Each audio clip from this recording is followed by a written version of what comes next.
Then I looked that baboon right in his face, and I said to him, "Well played, sir." Then we shook hands and went on our merry way. Oh, hey, hello, and welcome to the PMQ live update for today, September 1st. It feels like it's been months since I've done one of these, but it's been a couple weeks, and I'm really happy to kind of get back into it with a couple great friends, Mr. Rudy Waldner, trench marketer, and Scott Weiner of Scott's Pizza Tours up in New York. So everybody, just say hello to the world real quick. Hey, world. Hi, everybody. Hey. I was going to say, you can actually talk. This is the actual, it's through the interwebs, so people can see and hear you. So. Thank you. But no, hey guys, I've been really excited about this conversation because it's something that's dear to my heart. Managing the U.S. pizza team is about pizza competitions. We want to talk about the future of in-person competitions, but also we want to give some tips to people who compete from some of the judges, what judges are looking for, and also let these guys tell other judges, aspiring judges, what they should be looking for. So we're going to get into the weeds on how you can actually judge a pizza competition accurately, what people are looking for, expectations, and so forth. But first, I wanted to give each of my guys here a chance to introduce themselves. You got 1 minute. Rudy, go. Hey, hi. Rudy Waldner here. I love pizza. I've judged in 7 competitions, and I look forward to doing it again. All right. Wow, that was quick. Okay, Scott, go. Wow. Do I get the rest of his minute? Because I have a whole poem I'd like to read. He yields his time to you, sir. Okay. Well, my name's Scott Weiner. I run Scott's Pizza Tours based here in New York City. Also run Slice Out Hunger, a nonprofit that is based in New York City, but we operate all over the U.S. And Pizza Resource Center, which is a new website that has home pizza making equipment, books, and supplies, and all that jazz. And I've been judging pizza competitions since 2006, emceeing competitions since about 2006, eating pizza since well before then. And I very much look forward to my next slice, Brian. Awesome. As we all do. I mean, it's one of those things. That's kind of why we're here today. It's uncertain whether or not we can or not. There's going to be talk about virtual competitions and whether or not they're a good substitute and how you can make them better. So honestly, that was the first question. Who are you and what do you do? So we're going to move on to the next question. We're just going to kind of jump into the judging weeds. Now, you guys have both judged nationally and internationally numerous times over the last 8 to 10 years. Well, Scott, I'm not sure how long, man. It's probably long before I met you too. So I want to just put this out there, and I'll go Rudy first. I mean, what should competitors think about when they're first creating a competition pie? I mean, should they be focusing on their flavors? Should they just make what they want, or should they focus on the region where they're competing, specific ingredients? I mean, what do you think? And then the same question for you, Scott, as soon as Rudy's done. I think you do have to pay attention to where you are competing, right? I've seen like a white clam pizza offered in the Midwest, which there's no shot that's going to, that's going to place.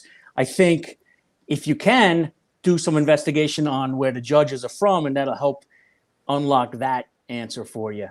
Well, but a lot of times they don't tell you where the judges are from. A lot of times you don't know who's judging. So if you can do that, I mean, that's good. But I mean, past that, how should someone prepare? Like you said, just know just clams in Illinois. But I don't think a barbecue pizza is going to win on Staten Island.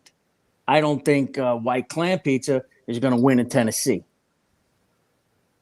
Okay, Scott, what are your thoughts on that? I mean, what are some of the preparation that competitors should do going to a competition? I totally agree with Rudy that you got to think about who's eating the pizza, just in the same way that you're not going to open a pizza shop and make something that your customer base isn't going to be interested in or familiar with. So you got to know your audience. And I think a big part of that is remembering that they're not just customers, they are judges. So they're eating a lot of other pizza. Your pizza has to stick out from the others. So it can't just be throwing everything at the wall. You really got to start by thinking about what is an interesting flavor profile that you think expresses you, that you can deliver in a good way. Because anyone who's competed knows that you don't always go into the competition making the thing that you practice with. Yeah. You might have to pivot at the last moment, but start with something that you're totally familiar with and comfortable with, and something that expresses you, and that will be something interesting. That's not just, I mean, come on, you eat sausage and pepperoni pizza is not a good competition pizza unless you're doing it in a way that's going to make it stick out from the others. Well, I wanted to ask you that because you said, so just like your average sausage pepperoni pizza would not be technically competition worthy, but there have been a lot of requests for just doing a cheese competition or just doing a pepperoni competition. How would a judge handle that? Just eating 15 to 20 pepperoni pizzas. How would you differentiate one from the other? I mean, Rudy, why don't you go ahead? I mean, I know this is off the cuff. We have zero preparation. This is my one time I get to do ambush journalism. So, Rudy, that's great. So how I'd like every slice. I bet I'd like every slice. It's going to be on the quality of the cheese, the type of cheese, how long it's cooked. But I want to speak to one of those other points about what you make the pizza with. So the last competition, if you do make like a normal pizza, like Scott suggested, that often doesn't place. But just the most recent competition, I think everyone tried to be so creative that the one that won was just a standard pizza. It was the closest thing to a normal pizza, just tomato and cheese, and that's what won. So you really never know. Yeah, well, that is true. You're absolutely right. We have been surprised where we've actually seen some of the simpler is better. That rule actually applies. So, Scott, what do you think? I mean, have you ever judged just a cheese or just a pepperoni? And if not, how would you suggest going about that? Yeah, man, I would love just a cheese competition. I did once in the Caputo Cup in Harlem, maybe 5-6 years ago. I was judging the margarita pizza division, and it was 25 on day 1 and 25 on day 2. So 2 days, 50 pizza margaritas. And when you ask about like, how do you tell the difference? I think it's easier to tell the difference between those than to tell the difference between 20 different recipes. Because, man, once you're looking at the same style over and over again, the one that's good really does stick out. And I'll never forget, it was 5 or 6 years ago, but the winner was like, it was just the bake was right, and the olive oil that they chose was perfect and perfectly applied. And I remember that flavor combination. When you break it down to its basics, I think it's a lot harder because it's easier to tell the difference. I'm not at all surprised that a basic cheese pizza would win something. Mm-hmm. I feel like when you throw on like kind of meats that I would order on a normal pizza, like sausage and pepperoni, like I said, that's where it gets to be a little bit less of a thrill. I think plain, like straight up cheese pizza, or the other opposite end of the spectrum, something that's interesting and innovative, but not heavy. I think heavy pizza is the wrong way to go in competition. Light pizza, I think, wins. Okay, well, and I did want to again remind people that you can't ask questions of Scott and Rudy here live. We did have Gregory Fierro says hello, guys. Will Bloom says hi, Scott, and Gregory Fierro again said that as a culinary guy, he does respect. It takes guts to keep it simple, and he actually did. He says lay it simple, but then he says keep it. He's talking about Lee's Tavern on Staten Island. They do keep it simple, and that's where his terminology comes from. So yeah. Oh, lay it simple. I love that. All right. So, and then just real quick, Will Blum says he saw you went to Papa's Tomato Pies in Robbinsville. So this is a whole nother show about Scott's Pizza Tours, and I do want to talk to you also about your the charity that you're working with or you actually created. So, but for today, we're talking about judging. So anybody who is a competitor, a future competitor, wants to kind of figure out what the judges are thinking, ask your questions here, because these guys have done it all, they've seen it all, they've tasted it all. So I want to jump on over to, I guess, my next question here. What do judges look for besides an edible slice? And I guess I can't remember who was talking about it. I think it was you, Scott. You were saying that you want to do something extra to stick out. I think when we were talking about doing a cheese or pepperoni, you always have to have something that makes you stand out a little bit from the rest. Rudy, why don't you start first? What do you guys look for besides an edible slice when that pie or when that slice comes to your table as a judge? The presentation, the backstory, how it's sliced, how it's presented, the combination, the way it's dispersed on top of the pizza, the bake, the whole presentation. Like that. Mm-hmm. Exactly like that. All right, so the whole presentation, I get that. It's I like, and we're going to come to this point a little later. You're talking about backstory, but that goes into the conversation of open judging versus blind judging or sequestered judges. We'll talk about that. I'm going to write a note. But Scott, what do you look for that's going to make something kind of stand out to you as that slice is delivered to you? What's the first thing you're looking at? Well, I'm with Rudy on everything you just listed. I'm right on with that. But I do think that the first thing that I look for is like, I'll assume every pizza is perfect when it hits the table. And then I'm really just kind of reducing score from there. And the first thing that I'll look at, which is the easiest thing to deduct on, is the bake. So, you always see judges kind of lift up the side. They'll stick their fork underneath. They'll look under.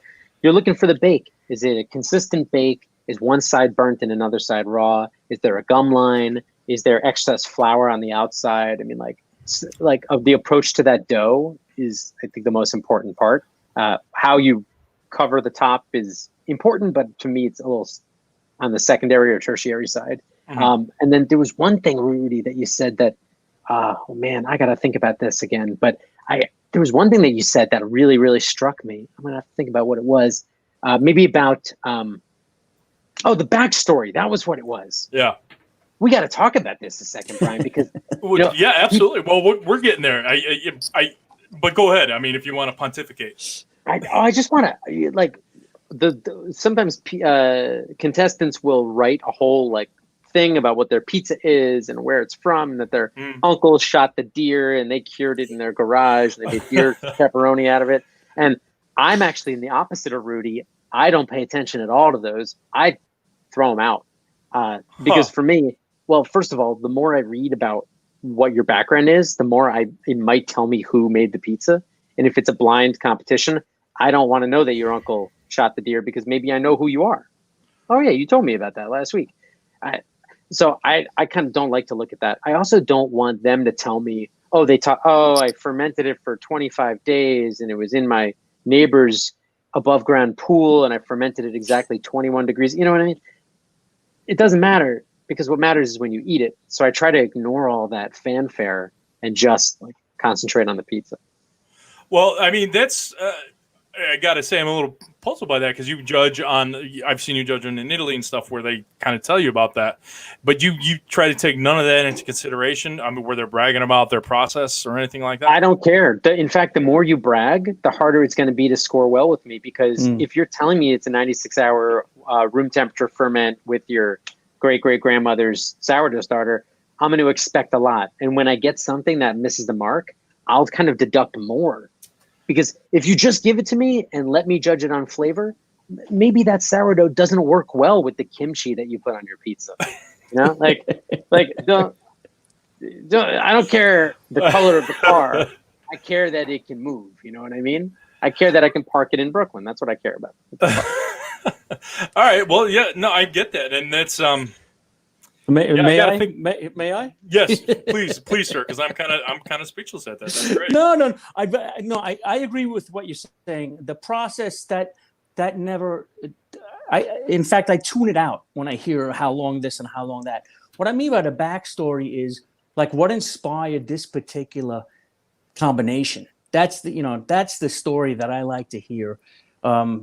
Not how I got there with, how long this took and how long that took. But I like this, maybe I got this recipe from my grandfather or something like that. I do like that. I absolutely, it's like reading the back of a bottle of wine, right? I do like to kind of know a little bit something that inspired the production of it. Well, yeah, and I definitely get that too. And I mean, I can see where Scott's coming from. You don't need a whole lot of flowery prose or descriptive words to kind of sell it. Like, you let the pizza sell itself. And then after the fact, if somebody wants to know, maybe tell it. So I guess you guys have to find that delicate balance, because I like that we have the dichotomy right here of two judges who have differing opinions on that. That's why I knew I could count on both of you. And Rudy's gone. He basically just said, Damn. Scott, and I'm out of here.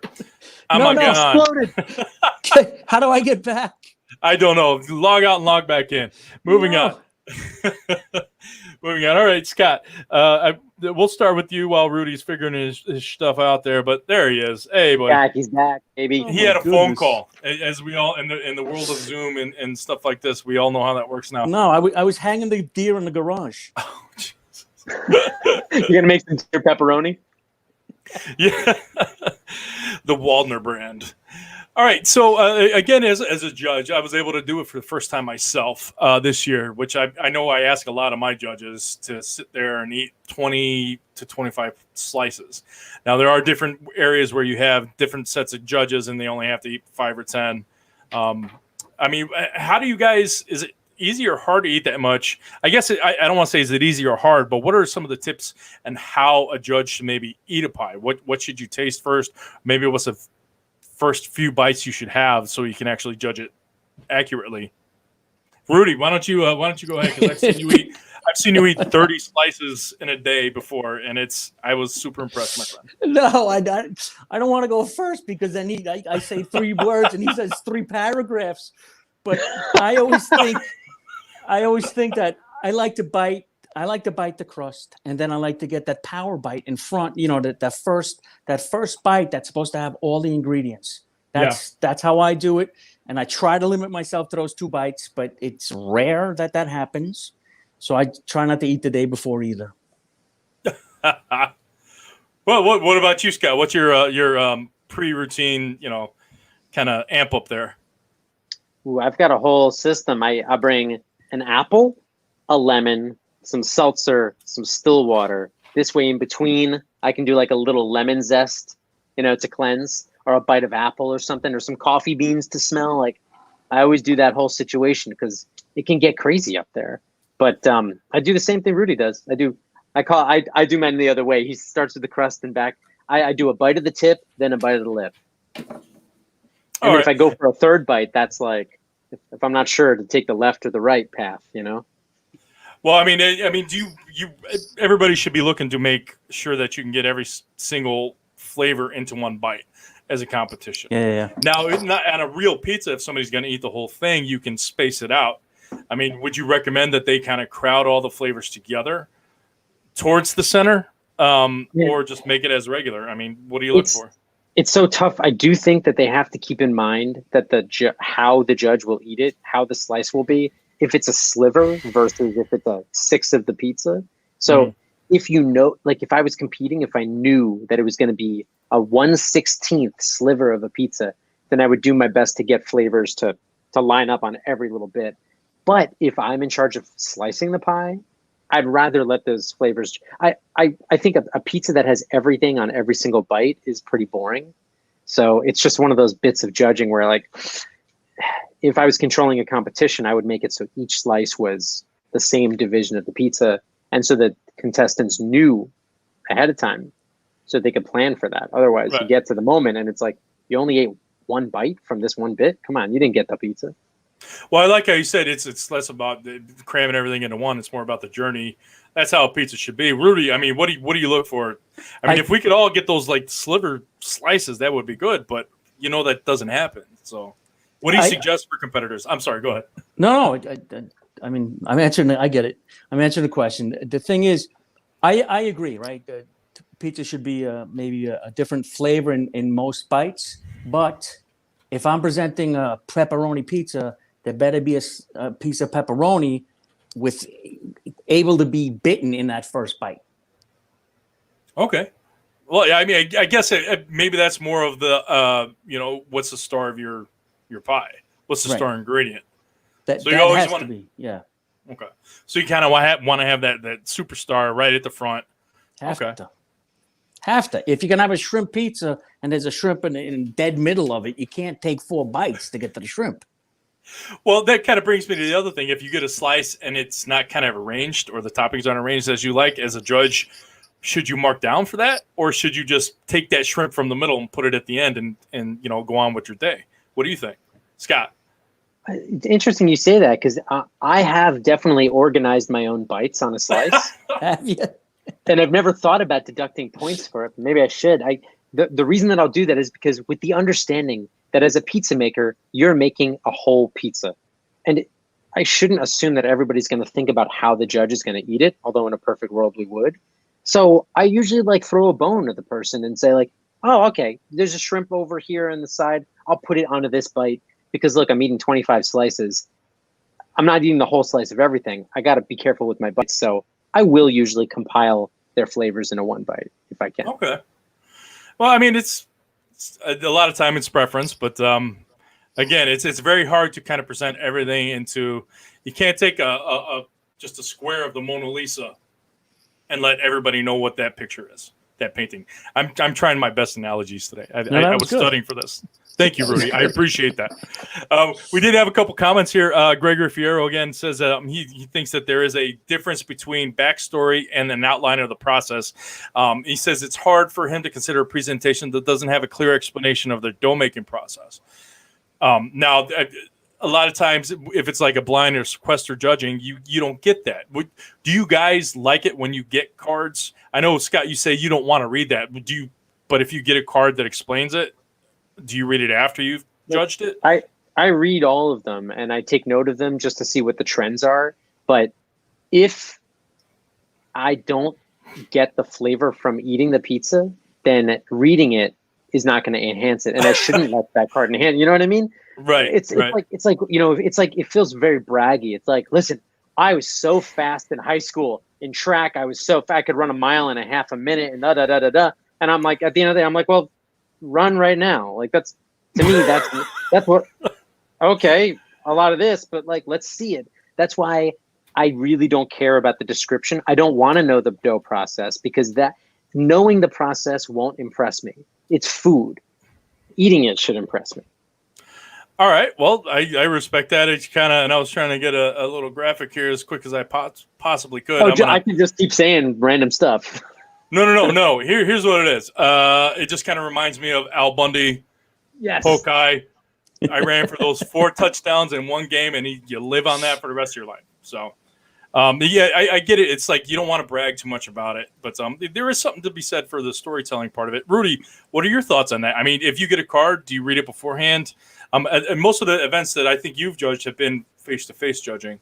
But if you did a sequestered one, would you want to know beforehand or what? But I think it's like what Scott said, though. If you read this monolithic thing, and it says it's got these ingredients in it, and then I don't taste it, that's definitely not going to help the score. True. Well, and that's definitely a big one right there. Is the fact that if you're going to do it, make sure you put every single ingredient on there, and if you mention it, that better be prominent and discernible. And I do like what Scott said too. It's just writing it down is not going to make me taste it anymore if I didn't taste it in the first place. So, all right. Well, here's another good question. As someone who doesn't necessarily like seafood, I try to. I'm doing my best. But, I mean, how does a judge manage a pizza that has something they don't like or possibly allergic to? Now, I know there's times where you can, just raise your hand and say, I can't eat this, especially for allergies. But, I mean, if it's something that you don't – everybody fears having a black olive pizza that goes to that one table with a guy who hates black olives. As a judge, how do you judge something that you're not a super fan of? Rudy, I'm going to let you go first on this one, guy. No, excellent. Thank you. Love it. Appreciate that. So you can't count it against the pizza maker. So I will bite around it.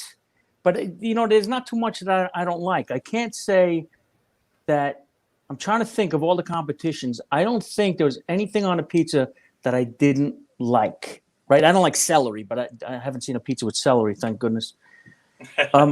But I would not use it or count it against them. I would bite around it if I had to. But seriously, right now, I can't recall having been presented with anything on a pizza that I did not like. Okay, so it's not an issue that's hit you yet. No. And I did want to thank Manna Cicciarella because this is actually a question I had too. But I mean, it's the same thing when judging. What is the pizza or topping that just makes you cringe when you see it coming? So we'll get to that.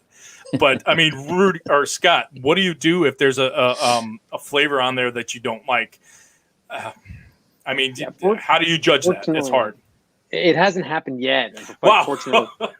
But no, I hear what you're saying because I was at a competition, I think it was last year in Atlantic City, and a judge sat down and the first pizza that landed was had a lot of onion on it.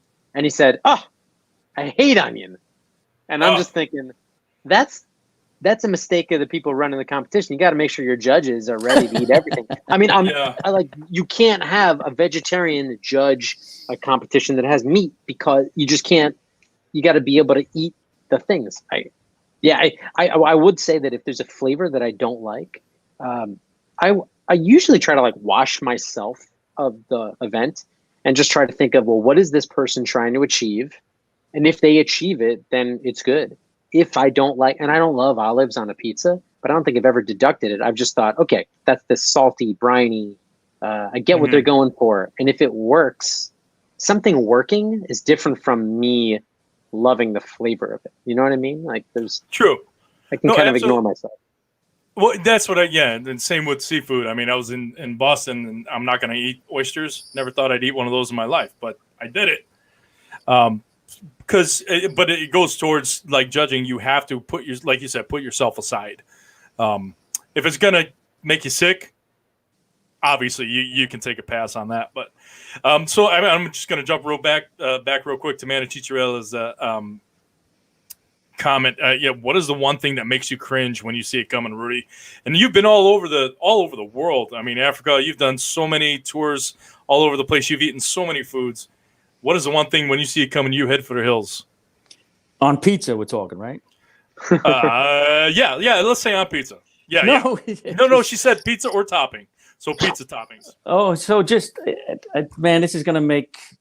I don't like pineapple on pizza. It's not right, and I hate that war, but it's just not right. Will I eat it? Yes, but I just don't see it, and that might be short-minded of me. I don't know. Well, everybody's allowed their opinion. That's why we all live here. And so, Scott, your opinions on that? Scott? I'll leave the pineapple thing alone. We don't need to deal with that right now. I will say only one thing about the pineapple. I do feel like most of the pizza on this planet that's made with pineapple is not good, but I don't blame the pineapple for that. I blame the people. I feel like you just have it. You got to approach it properly. You know what I mean? You can't just throw it on like it's a bunch of beans. Okay. Oh, okay. When a pizza, and I said this before, and I just want to reiterate for everybody out there who's going to compete ever. Sausage and pepperoni, boring as hell. But you like it, but it's just not. But me liking it is different from in a competition when you're eating 10 slices. Right. The last thing you want is another one that has 2 salty, greasy meats that really kind of. Look, when I'm alone on a Sunday afternoon and I'm sitting there watching a movie, you're damn right I want to eat a pepperoni and sausage pizza. But that's not a competition. Competition doesn't happen on my couch. You know, it happens in a convention center that's too cold. Well, anymore, it can't happen on your couch with this virtual world we're living in. But I like that. It's not that you don't like it. It's for the competition. Rudy, Amanda says that, yes, no pineapple. And this one's for you too, Rudy. Gregorio Fierro says Frank Pepe does a pizza with tuna and celery. Would that be a good combination? Would the tuna offset the celery for you? Would you eat it then? It might. I would definitely eat it. I would definitely eat it. Liar. No. Seriously, no. But also, and Gregorio, totally right. Frank Pepe also does a pineapple pizza, and this is a guy who's just outside of Naples. You know what I mean? Like he's making his doughs all handmade. It's all natural fermentation. Like he's a hardcore dude in Caiazzo. Yeah, but the flavors are flavors. If you don't like them, don't order them. If somebody wants to pay money for it, sell it. Should you bring it to a competition? Maybe not. So moving on with this, I like Lloyd Oshiro had a good comment. I like this that talks about that you on your Special Sauce podcast talked about reheated slices like toast versus bread. I've never heard of any kind of reheated slice category. Rudy, would this be something that you would get into? I mean, because it goes along with like slice shops where you make it, you par bake it, and then you just kind of heat it up. Or you par bake most of it, but you heat it up to serve it. Would you be? How would you judge something like that, Rudy? I don't know. I've never done it, so probably with a hangover. It sounds like my Saturday morning. No. Well, I mean, yeah. There are numerous. There are numerous methods for actually reheating these to make them try to get them as good as they were when they're first fresh. But I mean, Scott, I mean, have you ever heard of a competition like that, or how would you regulate something like that? First of all, I gotta say I know this guy Lloyd, and I love Lloyd. Lloyd's awesome, and he's asking about. I don't think he's even talking about competition. I think he's just talking about reheated slices in nature, just for fun. Like in a competition, I have never ever seen that, but I would love to. I was in a class the other day where the pizzaiolo made the pizza, let it sit for 2 minutes, and then put it back in for like 30 seconds just to give it an extra crisp. And I was like, yeah, nice. That's cool. Yeah. Well, I mean, it happens a lot too. If anybody gets any kind of takeout pizza anymore, which you should make your own, but you always have to kind of reheat it because it's never done. So, but yeah, he was asking about competition. I've never seen that, but I think that would be a fun one to do as well. So I actually kind of moving on. You guys have okay. So I'm going to move here. Do you guys prefer the open judging or blind judging? Now, because I know you guys have done both. I think you've done a blind judging, Rudy. I mean, what do you prefer? Would you rather be able to ask the competitor questions, or do you want that to come in, the slice to come in, and you have no idea whose it is or any of the backstory, anything like that? I think I've only done blind judging, but not in not for pizza. Like I was saying though, the barbecue. Yeah. But for pizza, you know, like I said, I love the backstory. I love the presentation, but I think it might be a fairer competition if it were blind. Okay. I mean, that makes sense. I mean, just so that you don't know somebody, or everybody's on that same playing field if it's blind. So, Scott, what are your thoughts on that? Because I know you've done both as well. Yeah, I do prefer the blind because every competition ends with the same thing, which is people thinking that they've been cheated. And if it's blind, at least you take away a little bit of like, oh, that person knew that it was her pizza. And, yeah. You know, but I will say this, I think I'm harder during a competition when I see the person, because I feel like if I know the person, then I maybe have expectations for them, and I might be a harder judge on them by seeing them. Well, and I actually wrote down this question too, and I didn't know if I was going to ask it, but I mean, it's about how do you judge friends? Because the pizza world is huge, but it's very small. So as far as like judging and stuff like that, we know what certain competitors' pizzas look like. But I like how you said, if you know that's this person, you almost make it harder on them because you have a certain level of expectations. Rudy, have you ever thought at one point that, I need to be harder on somebody because I know them? You think it, but you do all possible. Just follow the questions on the score sheet. Don't make eye contact if you know the person. It's just stick to the questions on the score sheet and just be fair. Okay. I'm not saying it's easy. No, you just have to. Well, I mean, in the sense of impartiality, you have to, like you said. I like how you said, don't make eye contact. So, Scott, what about you? Because I know I want to say there was one example. We were in Italy, and I think you actually recused yourself because you knew some people at the table. I mean, they do that in some of the open rounds and some of these larger events.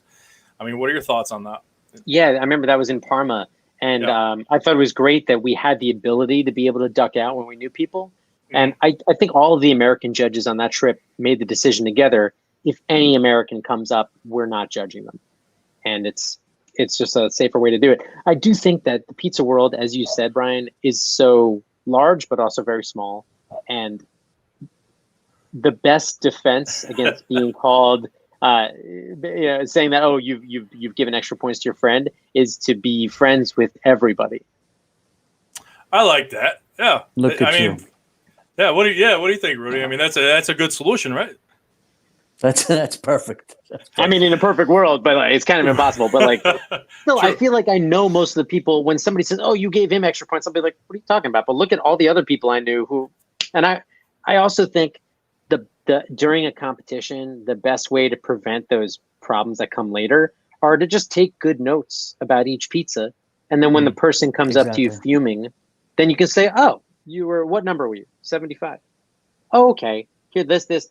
And here's a picture of that burnt spot and the undercooked part. And that's it. I mean, you would, and I've done it a lot of times where the person is mad and I say, are you happy with this? Is there anything you would change about this? And then when they say, well, yeah, then I'm like, well, that's why I didn't give you a perfect score. It's okay. Yeah, That one put the pizza onus a on day. them. Yeah, in your pizza shop, you can make 200 pizzas a day, and if 2 come out bad, that's a great day. In a competition, if 100% of the pizza that you make doesn't come out great, it's a competition, man. Don't get too caught up in it. Right. Well, I did want to ask you about just real quick. This just kind of came up about judges' notes. Some places did not allow judges' notes, or they don't offer the judges' notes. As far as you can actually write them for yourself, so you can judge the pie, but they don't give those to the competitors. I personally think that that's a very important. I know a lot of competitors want that because it's not that they don't mind losing; they want to know why they lost. Yeah. I mean, did you think that should be kind of a mandate that blind or not, even if it just says judge number one and we randomize the numbers of the judges so they can't figure out who's who? Do you think competitors should be able to get notes from the judges? I mean, Rudy, why don't you go ahead real quick? Absolutely. I think it should be a necessity. I think that everyone that I've judged in has had a notes section, and I think that completing those notes let people know let the competitors know how fair we actually are, because they're all comparing the notes, right? And then they can identify you with the handwriting eventually. And eventually they track you down. Yeah, if you were number 4, I'm like, yeah, I was number 4. But I think I think that keeps it clean. So there's an obligation to explain our thoughts as well. So I like that. Yeah. What about you, Scott? What do you think? Yeah, I think it's a personal thing, and that a judge, I think, should try to do, because the best thing that we can do as judges is help the competitors do a better job. That's it. You don't do the competition and say that you lost and then go away just being mad at the judge. That's a person who doesn't want to improve.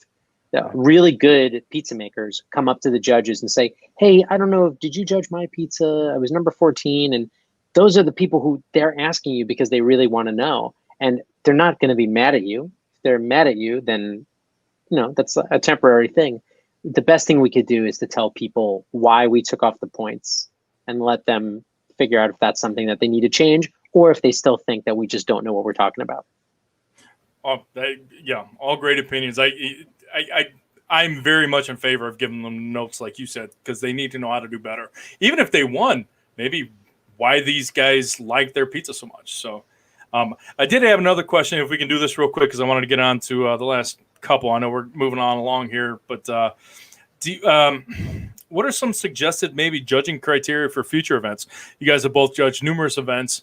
Is there one thing that you have not seen on a score sheet that you want to see in the future? Rudy? I would like to see, would you order this pizza again? I'd like to see that, yes or no, or okay, make it worth a certain amount of points. I don't know. It just, would I order it again? That to me, especially in America, is a significant topic. Kind of a sustainability of the recipe itself. Would it keep going? Okay. What about you, Scott? I mean, and going along with what Rudy said, I mean, being in, and you've been to Italy with us as well, Rudy, that you've seen these pizzas in the competition, and it's not necessarily something that you can make in real time. But I mean, Scott, what do you think? Is there any criteria that has not been on there that you would like to see in the future? I love you, Brian. I love your description of that's not a pizza you can make in real time. And I think you're referring to these giant, rowboat sculptures that they make. And yeah, man, it's crazy. I think that I love them. It's like a real working rowboat. You can get in the pizza and row. But I think there's some competitions where there's a mark on the page that says, marketability. Is this something that would work in the pizzeria? And then there's some competitions that don't put that. And I feel like that's a big difference in the competition. Does this competition care if I can market this pizza, or is it just about that one shot? So yeah, well, Rudy, I totally would I eat this again is the best way to know, is this a good pizza or a bad pizza? If it's I wouldn't eat it again, that to me says it's just a low score. Yeah. But that also goes along with different categories that people are doing as far as traditional, gourmet, non-traditional. They've all kind of blended a little bit, but you have basically your traditional, which is kind of Best Buy. I'm not Best Buy, but something that would be commercially viable or sustainable. And then you have the gourmet, that's where they get the black truffle, the shaved black truffle, and 1,500-year-old, olive oil. I'm pretty sure it's not that old, but yeah. I hope not. All right. So, okay, so we understand about, making sure that we can actually make it, but is there one thing that has not been on a scorecard, aside from like a commercial viability, Scott? Is there one thing that you would want to judge somebody on? Yeah, I can't think of anything. I really prefer a more simplified judging card, not one that has more pieces on it, because at the end of the day, it's all I really care about is what are you trying to achieve with this pizza? Yeah. And maybe I know that by the category or by the name of it or whatever. And then when I'm eating it is how close to achieving that did you get? Okay. And the closer you got to the bullseye, the higher the score. And for me, I don't really want to have more, like topping placement to me it gets tough because not all the judges are going to look at it the same way. Like one judge may think that the more evenly spaced every ingredient is, the better. And I know I'm not looking at that. I kind of like a charred, haphazard, as long as it's even and consistent. Like Sure. I like a little bit more funk. So I like more funk. I like that. I'm sorry. Well, I mean, so you mentioned something earlier. I'm trying to get back on track here. As far as like just kind of categories of judging, I mean, what are the main categories you should see? Like, is it pizza? I'm sorry, crust, cheese, and sauce? Maybe build. I mean, what are some of the ones? I mean, is that what you like, Rudy? I like, instead of some competitions, there's like no rules. Some competitions there's like use 2 of the 5 ingredients. I like less is more to me. Okay. I don't think you can judge. I mean, you have to, but I don't think you can judge a crawfish pizza versus a pepperoni pizza versus a margarita. Right. So I like it much simpler. So kind of guidelines on it, because you're absolutely right. It's like trying to judge an apple versus an orange versus a banana versus a pineapple. You like that one, right? I snuck it in there. Well done. What about you, Scott? I mean, if you had to give us like 4 categories, I mean, those seems to be the basics. Anything you would like to elaborate on that? No, man, for me, it's like presentation, bake, flavor profile, texture. I mean, I'm with Rudy. It's just less is more. Is this a good pizza is really it. Like I feel like even something like a visual presentation, sure, it's important, but I don't think it's the most important thing if the pizza tastes good. Well, yeah, and there was a couple other points that popped up in there. I'm not going to explore right now. We're going to have future shows on this because this is a good topic. I think this is what competitors need to see. So what I want to jump into right now is actually what we were supposed to be talking about the whole time. But what is the future of in-person competitions in your eyes? At this point, it's up in the air for everybody. I mean, there are some virtual models that are coming out, like the Rio California Milk Advisory Board is doing a competition where they're going to have chefs actually make the pizzas and serve it to judges. I actually wanted to do a model like that right before that, but I did not want a competitor's chance of winning resting on my ability to make their pizza. So I kind of want to see how this one works out. But I mean, as far as virtual competitions, Rudy, you think this is something that we can do? I mean, you obviously can't taste the pizza if you're not there unless you're one of the judges invited. I mean, how's this going to work in the future? Rudy? I think with enough spacing, we can judge just 6 feet apart, masks in between, masks from the servers. I think that can work, especially the smaller regional ones. I do see that working. But to your point, though, about having a chef make other people's recipes, that's a lose for whoever that chef is. Because if I win the competition, it's because of my recipe. If I lose, it's because of the chef that's making it for me. Right? Oh, you mean it's a lose-lose for the pizzaiolo, or right? Yeah. Well, I get it. It's a lose-lose for the chef because they'll get blamed if they don't win, and they get no credit if that person does win. Exactly right. Well, what about you, Scott? I mean, what do you think about this? And I just wanted to put that picture up there, Rudy, real quick. We were both supposed to be judges at the World Food Championships in Dallas in November. And that just recently got canceled, as well as, unfortunately, the Atlantic City competition. Everybody's been trying to do it the best they can. But, I mean, what is the future here, Scott? I mean, virtual or? I think with the first of all, with the California Milk Advisory Board thing, I think that judging a recipe is totally different from judging a pizza. And so I like the idea of, it's a recipe competition, and can the same judges making all the different pizzas, like if that variable is out of it, and if the crust is kind of out of it, then it's a topping combination thing. And it's just a different competition. I think it's okay, but it's a recipe competition. It's not a pizza making competition. So like, I feel like there's room for that as long as it's very clear. And Brian and I, you've talked about this. If it's very clear what you're competing about, yeah, fine.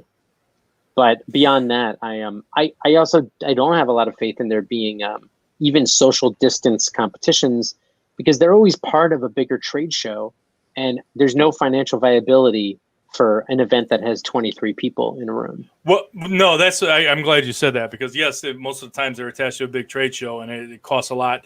Trust me, we know, because a lot of ours are independent, and we know the cost of it. So as far as like trying to get something attached to a trade show, which is not going to happen for the next 2022, possibly, who knows? It's very difficult. I like how Rudy was saying that we can do some social distancing, but I think, Rudy, you would agree that model would actually have to apply to something that's not a trade show with tens of thousands of people, right? No, like what we did in California. Yeah, we just did in smaller. DC. Yeah, okay, that would have worked. Well, I mean, yeah, we could try to do that. I mean, do you think that the competitors would be another thing? I guess this is a bigger conversation too. Is another thing is that, can people actually get into the states and cities without having to be quarantined at this point? But so I guess I was going to ask, the next thing is like, do you like the virtual model versus in person? I mean, Rudy, I know you like the in person, but if you had to choose a virtual model, what would kind of your virtual model dream be? And Scott, I'm going to ask you the complete opposite of that question. I don't. Reluctantly, I would participate in whatever virtual model you guys would come up with, but I'm not into it. You gotta take a bite of the thing, and the presentation to me is such a big part of it. The virtual model, you got to sell me on it first. Yeah. Well, and that's like Scott said, it becomes a recipe competition at that point. So, all right, Scott. So, anything else past the recipe component that you would ask for a virtual model? No. Okay, there we go. I think that was the one time where we agreed. I stumped him. There we go. I want to give Rudy some airtime. No, I was just going to say, I mean, my last question on this was, what could make virtual competitions better from you guys' standpoint as judges? Rudy. Yeah, I'm going to go for it. Scott or Scott for this one. All right, Scott, you go first. The competition should be, if your pizzeria is doing well, and I know there are a lot of pizzerias that are doing well, a lot of them that are absolutely not and that are closing, and it's the worst. If you're doing well, how much pizza can you donate to your local food bank? That's the competition. Winner donates the most. Nice. I like that. It's all about giving back. Magnanimous. If you can, I mean, people are hurting right now, and it's not a time for competitions. Are great and they're fun, and it's great to be able to like see people and be able to do a good job, pat yourself on the back. But right now, people are struggling, and I'm not interested in being part of a competition at the moment. Well, I mean, okay, I get that too. But I mean, as far as like a competition actually helping promote an independent.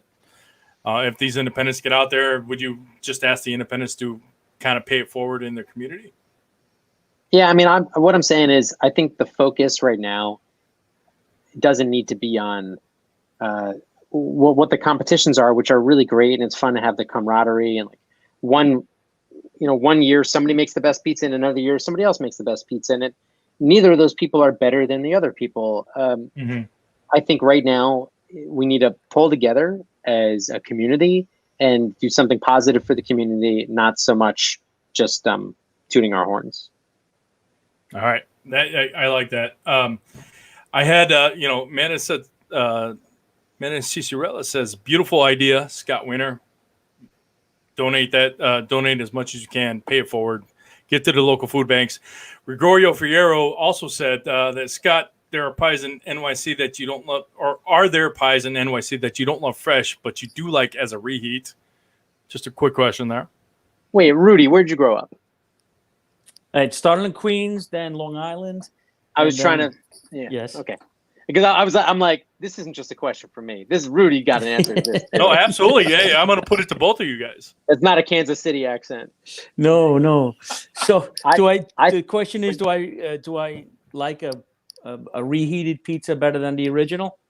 Was that? Yeah, basically you get something and then you take it home and the next day when you reheat it, it's better. Yeah. So I can't name any names around here, but the pizza here is not terrific. So I actually like it the next day when I toast it, and then the crust does become crispy, and then the top is a little browned. So I would say no disrespect, Kansas City, but I miss pizza, and I like most pizzas reheated. Don't kill me. Don't kill me. I like how you looked up, but you're like, no. Just Marron. Well, what about you, Scott? Being up there, in the heart of Slice Central, New York Yes. City. Gregorio, I definitely have an answer. There's a place on Bleecker Street called Fiore's, for your last name, Fierro, sorry. But Fiore's on Bleecker Street. It's so good. Like fresh, it's good. But like I'll usually call them up. I'll say, oh, can you make me a pizza? And then I'll get there late on purpose so that they can reheat it. Seriously. And I'll say, like, can you not cut it? And then I get there and then I say, oh, that uncut medium pizza, you put it back in for a couple minutes. Oh, that's perfect. Because I think some of these slice shops are intentionally under baking the pizza slightly, thinking that, well, when you reheat it, that's going to finish it. But like bread baking, you don't have a pause button on bread baking. You just, if you pull it out of the oven, you're kind of stuck unless you've got some magic juice inside that dough. So you're that when Harry met Sally guy. I want my salad, but I want this on the side. Yeah, This, exactly. but off to the side. They know you when you call, right? Yeah, I'll have what he's having. exactly. Oh, I do have quite a reaction when I eat that pizza. I'm sorry, man. Guys, I could stay all day and talk with you, but I know we're pushing the hour. If there are any last minute questions, you guys put them in there. I appreciate everybody watching. This is some great information. I want to have several more shows about this. Just try to let people know how to compete and be successful at it. But Rudy, why don't you give us a good, just kind of a positive affirmation about judging and competitions and the world right now? Just make me smile. listen, there's nothing like it. The camaraderie among the contestants is it's spectacular. There's nothing like a pizza event. It brings people closer together. And even though they're competing, they're still rooting for each other. You don't see that. I haven't seen that in many places at all. That's true. I mean, we said, it's a big world, but it's very small. We're always there for each other. Honestly, I mean, the restaurant industry can be very conniving and snipey, but the pizza segment of that industry is very helpful. They always try to uplift each other. So, Scott, what do you think about it? Definitely. It's so beautiful, the interaction between people and the pizza world. And even right now, sitting here getting questions from like Lloyd and Gregorio, who I know some of these people, and it's great. Everybody's there to support each other and prod everybody. And it's really about uplifting each other, which is why it's just like such an unbelievable pleasure that I wish normal humans knew how beautiful it was. Because when people hear about that, they're like, oh no, that's not it's not that great. No, it's amazing. These competitions they really do bring out the best in people. And I look forward to getting back to that when we can get to a time and a place where that's possible. Well, absolutely. I mean, this industry is the most uplifting for its comrades and brethren and all that. We will literally give the shirts off our backs to make sure that you do as best you can in competitions. I've seen that. Yep. Literally seen that somebody give them their chef coat. So, we have no further questions. I did want to let Rudy say, where can people reach you if if somebody wants to ask you a question about judging or just kind of marketing from the trenches? That's a different show that we've already done. But I mean, how can people get in contact with you? Yeah, RudyWaldner.com. Really easy. RudyWaldner.com. All right, there you go. RudyWaldner.com/home. Scott, how do people get in touch with you? Real easy. ScottsPizzaTours.com or sliceouthunger.org or on Instagram at Scott's Pizza Tours. All right. So it sounds like you got 3 different shows coming up in the future here, but yeah, I definitely want to talk about Slice Out Hunger. Rudy, Scott, I really appreciate you guys' time, and I know this is not the first time I've called on either of you, so I will call on you in the future. My positive affirmation is just stay safe and stay sane, and now I'm adding common courtesy. Just be respectful, regardless of your views. Everybody loves pizza, and that's all I gotta say. Pizza is unifying. That's a unifying thing in our universe, right there. What about you, Rudy? What's the one thing that one of the best things that you've actually eaten out there in your adventures in Africa and all those Costa Rica and all those places? Crocodile. What? Crocodile was very good. And that's all Rudy has to say. Crocodile was very good. Scott. I don't know if I've ever had crocodile. I think I had a crocodile sausage once at a pizza show. I watched a movie called Crocodile Dundee once. So Rudy, you got us. Good. That's what this conversation was about, right? We're talking about crocodile. We were leading up to that. This is just a teaser for the next If episode. you're just tuning in, my name is Brian Hernandez, and you're in Croc Talk. And there we go. And on that, I'm going to end the broadcast because I can't do it any better.